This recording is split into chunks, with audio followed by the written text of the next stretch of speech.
না, দেখুন, আমরা প্রচন্ড আত্মবিশ্বাসী। ইন্ডিয়া জোট কেন্দ্রে সরকার গঠন করবে। এক্সিট পোল আমাদের আগেই জানা ছিল গদি মিডিয়া কি প্লে করতে যাচ্ছে, কিছু কনকটেড এবং ভেস্টেড ইন্টারেস্টেড হয়ে তারা এনডিএ জোটকে দেখিয়েছে একটা ক্লিন সুইপ করার মতো। এবং সে করতে গিয়ে কালকে আপনারা নিশ্চয়ই দেখেছেন, আমি জি নিউজ এবং আজ তকের কথাই বলি, এটা দিয়ে বুঝতে পারবেন। আমরা সবাই জানি হরিয়ানা 10টা সিট রয়েছে। এখানে বিজেপিকে দেখাচ্ছে হরিয়ানাতে 16 থেকে 18টা সিট বিজেপি জিততে চলছে। হরিয়ানা সিট কটা রয়েছে? সর্বমোট 10টা। তেলেঙ্গানায় কংগ্রেস কন্টেস্ট করছে 9টা। কংগ্রেসকে দেখিয়েছে 13 থেকে 16টা কংগ্রেস জিততে চলছে তামিলনাড়ুতে। বিহারে এলজেপি কন্টেস্ট করছে 5টাতে। বিহারে দেখিয়েছে যে 4টা থেকে 6টা অব্দি এলজেপি জিততে চলেছে। কন্টেস্টই করলো 5টা, দেখাচ্ছে 6টা অব্দি ওরা জিততে চলছে। কাজে এই ফিগারগুলো হচ্ছে বসানোর উদ্দেশ্য হচ্ছে শাসক গোষ্ঠীর তল্পি বাহক হয়ে মানুষকে বিভ্রান্ত করার জন্য, কাউন্টিং এজেন্টসদের বিভ্রান্ত করার জন্য, কারচুপি করতে যাতে সহায়তা পায়। একটা স্নায়ুযুদ্ধ, এই স্নায়ুযুদ্ধ যাতে ইন্ডিয়া জোট হেরে যায় সে উদ্দেশ্য নিয়ে ওনারা করেছেন।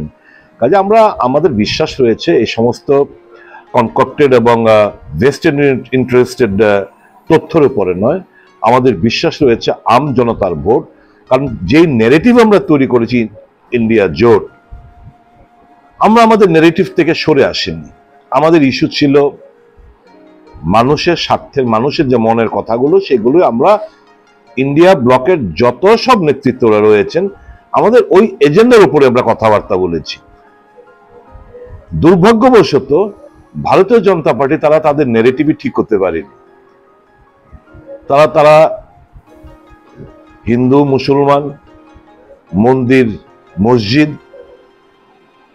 শমশানঘাট কবরস্থান, মঙ্গলসূত্র ভ্যান্স, মহাত্মা গান্ধী থেকে শুরু করে এই সমস্ত ইস্যু নিয়ে ওনারা মানুষকে বিভ্রান্ত করার চেষ্টা করেছেন। আমরা যাতে আমাদের নেগেটিভ থেকে সরে আসি, কাউন্টার দেই, ওনারা চেষ্টা করেছেন। কিন্তু আমরা আমাদের মূল ইস্যু থেকে আমরা সরে আসিনি, যেগুলো পাবলিক ইস্যু।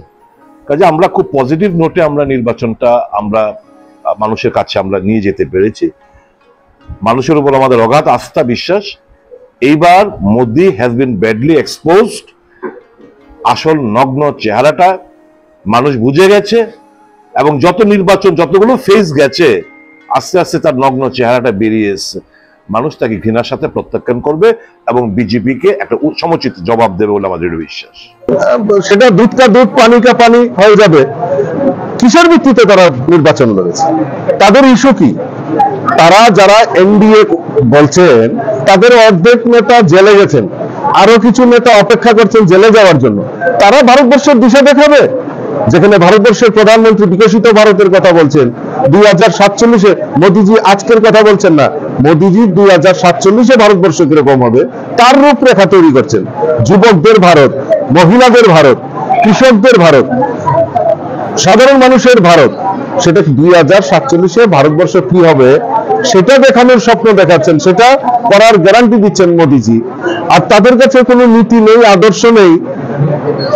তাদের নেতা পাপ্পু রাহুল গান্ধী বলছেন চুটকিও মে গরিবি হটা দেগা। আর চুটকি মে, যখন সাংবাদিকরা আপনারাও প্রশ্ন করেছেন চুটকি মে কেসে হোগা গরিবি হটাও, তো তারপর আর কথা বলতে পারছে না। কাজেই তাদের কাছে কোনো আদর্শ নেই, কোনো নীতি নেই, মানুষের জন্য কি করবে তার কোনো গ্যারান্টি নেই। গ্যারান্টি যদি হয়ে থাকে, আমাদের মোদিজি গ্যারান্টি দিয়েছেন, সেই সংকল্পে ভারতবর্ষের মানুষ তৈরি হয়েছে। মোদিজি কি বলছেন যে এই যে 10 বছর কাজ করেছে এটা মাত্র ট্রেলার, পিকচার আবি বাকি হে। তো ট্রেলারে যদি এত কাজ করে থাকে, আসল পিকচারে কি কাজ করবে? আমি মনে করি এই বিকশিত ভারতের কথা যে মোদিজি বলছেন তার যে গ্যারান্টি নিয়েছেন